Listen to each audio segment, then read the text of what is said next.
আসসালামু আলাইকুম। 99 রানে 1 উইকেট থেকে 105 রানে 8 উইকেট। আমি খুব গুরুত্বপূর্ণ কয়েকটা পরিসংখ্যান আপনাদেরকে দেব, একটু অপেক্ষা করেন। তার আগে একটা খুব মজার একটা ইনফরমেশন দিই, সেটা হচ্ছে তাওহিদ হৃদয় যখন ব্যাটিং করছিলেন তখন দুইটা বল, যে ওভারটায় তিনি আউট হলেন, দুটা বল যখন তাকে ব্যাটের সামনে ড্রাইভিং স্লটে দেয়া হলো, আমি তখন আমাদের বড় ভাই কলিগ তাহমিদ অমিত ভাইকে বলছিলাম যে দেখেন, এর পরের বলটা পিছনে করবে, তাওহিদ বিট হবে। আমি বলিনি যে আউট হবে, আমি বলছি যে পরের বলটা পেছনে করবে, তাওহিদ বিট হবে।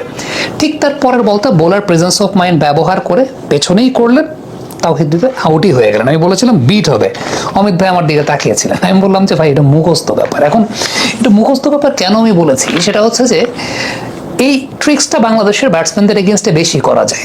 বেশি করা যায় কেন? আপনি দুইটা বল সামনে করলেন, ব্যাটসম্যানকে অভ্যস্ত করলেন, ব্যাটসম্যান এক্সপেক্টই করছেন পরের বলটাও মানে ওইটাই করবে আর কি, সো উনি ওই শটের জন্য প্রিপেয়ার। কিন্তু একটু পেছনে করলে ওই যে অ্যাডজাস্টমেন্টটা করতে হয়, ওনার মাথায় তো ওই জিনিসটা আসলে নাই, এবং এটা আসলে স্মার্টনেসের ব্যাপার। যেই স্মার্টনেসটা আমাদের দেশের প্লেয়ারদের আসলেই খুব কম। সালাউদ্দিন স্যার একটা বিপিএল এর সময় একটা কথা বলেছিলেন, তিনি একটু অন্যভাবে বলেছিলেন যে কমন সেন্সের কথাটা। সো ফ্যাক্টটা আসলে ওই জায়গাটাতে। দ্বিতীয়ত আরেকটা ব্যাপার, লিটন কুমার দাসের ক্ষেত্রে যদি বলি, যে বলটা হাসারাঙ্গা করেছেন, হাসারাঙ্গাকে ক্রেডিট দিতে হবে। তার রিলিজটা লেগ স্পিনারদের মতোই রিলিজ ছিল। নর্মালি গুগলি করলে সেটা back of the hand release থাকে, কিন্তু সেটা লেগ স্পিনারদের মতো রিলিজ ছিল, কিন্তু বলটা হয়েছে গুগলি। এখন এটা হাসারাঙ্গার ক্রেডিট, কিন্তু as an international batter Liton Kumar দাসকে কিন্তু প্রিপেয়ার থাকতে হবে যে এরকম বোলারও আসবেন যা রিলিজ হবে ওই রকম। এবং এটা তো আপনি অ্যানালাইসিস করেন, আপনার টিমের অ্যানালিস্ট আছে, হাসারাঙ্গার রিলিজটা দুইটা রিলিজ যে একই রকম সেটা আপনি জানেন। সো আপনাকে কিন্তু টিল দ্য এন্ড আপনাকে টার্নটা দেখতে হবে। এটা ইন্টারন্যাশনাল ব্যাটারের বৈশিষ্ট্যের জায়গা। আমি জানি না কতটুকু হোমওয়ার্ক আসলে করা হয়েছে সেই জায়গাটাতে। মিরাজও একটা গুগলি বল আউট হয়েছেন। সো কোনো বোলার যখন বোলিং করবেন, আপনাকে বলে বোলিং করবেন না ভাই এই বলতে আমি গুগলি করছি, ভাই এই বলতে আমি গুড লেন্থে করছি। মানে এটা কি কখনো হয় যে একজন বোলার বোলিং করার আগে বলে নেন যে ভাই এই বলটা আমি গুগলি করবো? সেটা কিন্তু হয় না। সো এই যে প্রেজেন্স অফ মাইন্ডের সমস্যার জায়গাটা, এটা আছে। আর স্পিন খেলতে না পারা, স্পিন খেলতে না পারা এই প্রবলেমটা একদিন ধরে না, এই প্রবলেমটা বারবার চলছে। আমি যদি একটু পরিসংখ্যানের আলোকে বলি, তাহলে সেখানে বলতে হবে ইন্ডিয়ার এগেনস্টে যে ম্যাচটা বাংলাদেশ খেলেছিল চ্যাম্পিয়ন্স ট্রফিতে, 85টার বেশি ডট বল বাংলাদেশ খেলেছিল স্পিনারদের। নিউজিল্যান্ডের এগেনস্টে 79টা ডট বল স্পিনারদের এগেনস্টে খেলেছিল। So spin quality spin Bangladesh handle করতে পারে না। এবার একটা পরিসংখ্যান দিই, সেটা হচ্ছে একটা উইকেট পড়ার পর সবাই আল্লাহর ওয়াস্তে তারে ফলো করেন। কিভাবে ফলো করেন?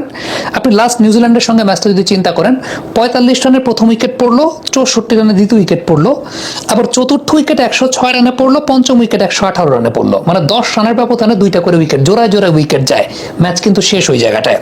ইন্ডিয়ার এগেনস্টে ম্যাচটায় 1 রানে 1 উইকেট, 2 রানে 2 উইকেট, 26 রানে 3 উইকেট, 35 রানে 4 উইকেট, 35 রানে 5 উইকেট, শেষ। ওয়েস্ট ইন্ডিজের সাথে তার আগের ম্যাচটা 9 রানে 1 উইকেট, 9 রানে 2 উইকেট, জোড়ায় জোড়ায়। তার আগের ম্যাচটা 26 রানে 1 উইকেট, 41 রানে 2 উইকেট, 54 রানে 3 উইকেট, 64 রানে 4 উইকেট। মানে এই যে 41, 54, 64, এই 3 রানের ব্যবধানে, মানে 30টা রানের ব্যবধানে, 30টা রান মানে 20টা রানের ব্যবধানে 3টা উইকেট নাই। সো এই যে সবাই ফলো করছেন। তার আগের ম্যাচ ওয়েস্ট ইন্ডিজের সাথে 34 রানে 1 উইকেট, 46 রানে 2 উইকেট। তার আগের ম্যাচ আফগানিস্তানের সাথে 53 রানে 1টা, 53 রানে 2টা, 58 রানে 3টা, 72 রানে 4টা। মানে আপনি বুঝতে পারতেছেন, এটা কিন্তু একদম এন্টায়ার পরিসংখ্যান আমি যেটা আপনাদেরকে বললাম যে রেগুলার হচ্ছে। মানে এটাকে আপনি আইডেন্টিফাই করতে পারছেন কিনা কোচিং ইউনিটে, যে ব্যাটসম্যানরা জোড়ায় জোড়ায় উইকেট দেয়, একবারে একটা উইকেট পড়লে একবারে 3টা উইকেট পড়ে, এটা আইডেন্টিফাই করছেন কিনা? এই প্রবলেমগুলো কোথায় হয়? প্রথমত একটা বিষয় যে আন্ডার প্রেশারে শর্ট সিলেকশনের প্র্যাকটিসটা হয় কিনা, স্কিলটা আছে কিনা। বাংলাদেশের ব্যাটসম্যানদের এরকম আন্ডার প্রেশারে 3 ধরনের বিষয় আমি করতে দেখি। হয় একদম ব্লক করেন, বাংলা ঠ্যাক মারেন, না হয় বল ছেড়ে দেন, না হয় উড়কিস একটা শট খেলেন, মানে ব্যাট সুইং করেন। এই সময়টাতে আপনি যে স্ট্রাইক রোটেশনটা করবেন, গ্যাপটা ফাইন করবেন, খুব কাম ওয়েতে ফ্লিক করবেন, সিঙ্গেল দিবেন, প্রেশার আপনার উপর পড়তে দিবেন না, সেই কাজটা করেন। সো এখানে স্কিলের ব্যাপার যেরকম আছে, ঠিক তেমনিভাবে মেন্টাল স্টেবিলিটির একটা ব্যাপার আছে। আর সেই সঙ্গে অভ্যস্ততাটা, আপনাদের প্র্যাকটিস মডিউলে এই জিনিসটা আছে কিনা, মানে ম্যাচ সিচুয়েশনে প্র্যাকটিস। ম্যাচ সিচুয়েশনে প্র্যাকটিস বলতে, সাপোজ আপনি দুজন ব্যাটসম্যানকে নামাচ্ছেন, তার আগে বলে দিচ্ছেন প্র্যাকটিসে তোমার কিন্তু ধরে নাও 53 রানে দ্বিতীয় উইকেট পড়েছে, 53 রানে তৃতীয় উইকেট পড়েছে, তখন তুমি ব্যাট করতে নামলা, এখন তুমি কিভাবে গেমটা অ্যাপ্রোচ করবা, এটা প্ল্যানিং এর মধ্যে থাকে কিনা। এটা যদি প্ল্যানিং এর মধ্যে থাকতো তাইলে এই পরিসংখ্যান যেটা আমি আপনাদেরকে বলতাম সেটা আসলে হতো না। আমার কাছে মনে হয়, আমার গাট ফিলিং বলে এই জায়গাটা আসলে নাই, এই জায়গাটা নাই দেখে ব্যাপারটা আসলে এরকম ঘটে।